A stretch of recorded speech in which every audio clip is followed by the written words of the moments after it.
Have you ever loved someone so much that you'd do anything for them, even when they've broken your heart over and over again? It's a painful question, and it's at the very core of one of the most raw and challenging stories in the entire Bible, the story of the prophet Hosea.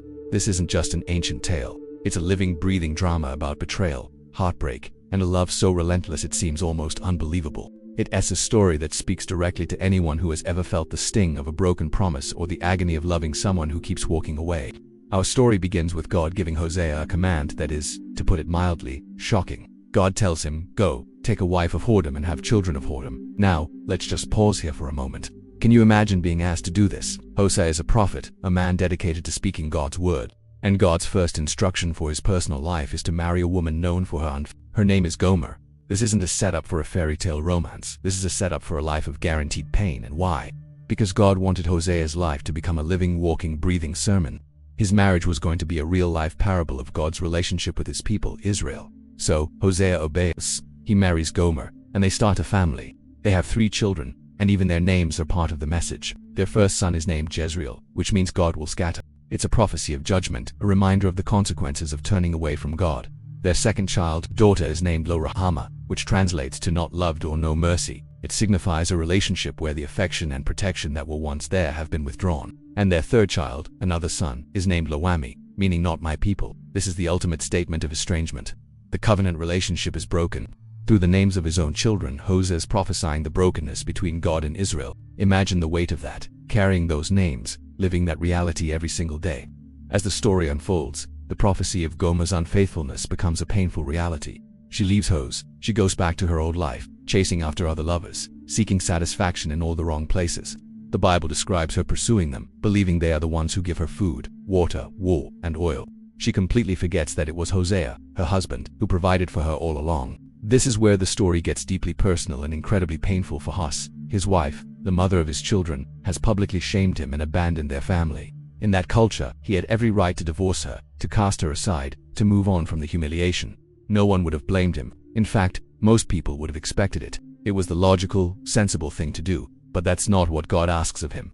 This is the turning point of the story, the moment that reveals its true, radical heart. Just when Hosea is at his lowest, reeling from Gomer's betrayal, God gives him another command, one even more astounding than the first.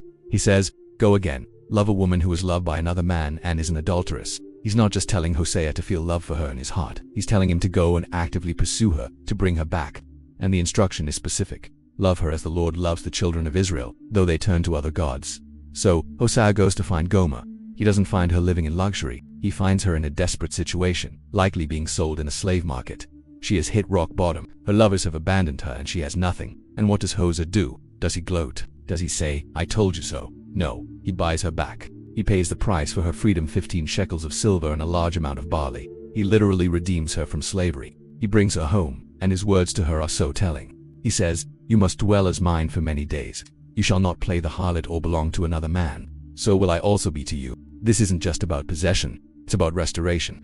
He is setting the terms for a new beginning, a period of healing and rededication. He is creating a space for their relationship to be rebuilt, away from the distractions and temptations that led her astray. He is choosing to love her back into faithfulness.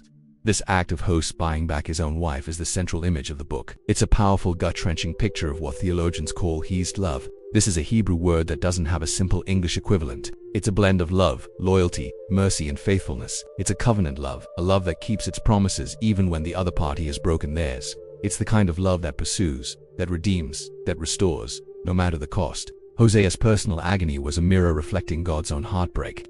Through Hosea, God is saying to Israel, "You have been just like Gomer. You have chased after false gods, idols of wood and stone. Alliances with powerful nations thinking they would give you security and prosperity. You have forgotten that I am the one who gave you the grain, the new wine, and the oil. I am the one who lavished you with silver and gold, which you then used to worship Baal." The pain in God's voice, spoken through Hosea, is palpable. But even in the midst of judgment and consequence, the promise of redemption shines through. God says that after a period of discipline, he will woo his people back. He will speak tenderly to them. He says, "I will betroth you to me forever. I will betroth you in righteousness and justice, in love and mercy. I will betroth you in faithfulness, and you will know the Lord." That is the ultimate message of the book of Hosea. It's not just about a broken marriage. It's about a God whose love is so relentless that it refuses to give up. It's a love that is willing to endure the deepest betrayal, pay the highest price, and offer a new beginning when all hope seems lost. So, Why does this ancient story resonate so powerfully with us today? Because we all know what it feels like to be on one side of this story or the other. Maybe you're the Hos, you've loved faithfully, you've given your all, only to be met with betrayal and abandonment. You know the pain of a broken heart, the feeling of being taken for granted. The story of Hos validates your pain. It shows that God understands that kind of suffering because he has experienced it himself, but it also offers a radical challenge to love with a grace that goes beyond human understanding, a love that seeks to restore rather than to retaliate.